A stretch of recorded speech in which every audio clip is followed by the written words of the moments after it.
আমার সেই সকল ছাত্ররা যদি থাকেন, তোমরা তো জানো যে তোমরা কোন জায়গা থেকে লেখাপড়া করে এসেছো, তোমাদেরকে কাকে কোলে তুলে আমরা মানুষ করেছি।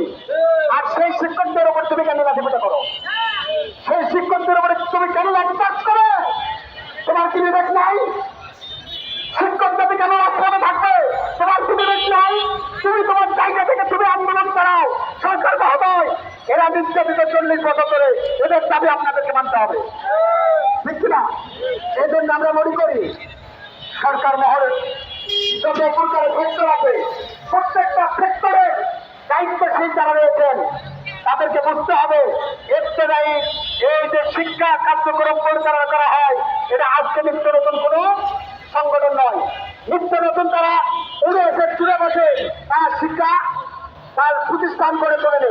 অনেকেই বলেন ব্যাংকের খাতার মতো ইবতেদায়ী শুরু হয়েছে। আরে ভাই, ইবতেদায়ী শুরু হয়েছে কোথা থেকে? ইবতেদায়ী শুরু হয়েছে বিশ্বনবী মুহাম্মদ সাল্লাল্লাহু আলাইহি ওয়াসাল্লাম আগে সপ্তাহ থেকে ইবতেদা শুরু হয়েছে।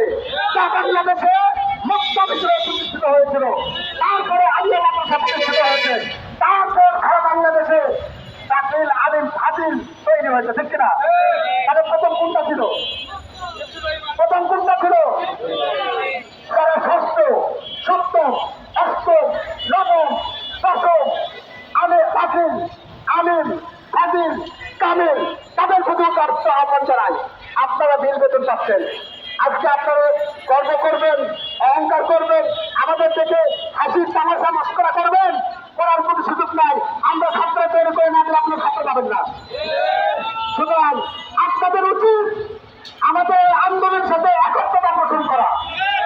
আপনাদের উচিত আমাদের সাথে একত্রবদ্ধ হয়ে আমাদের দাবিকে জোরালো করা। যদি আপনি কাফের পড়া কেটে দেন, আপনি কিন্তু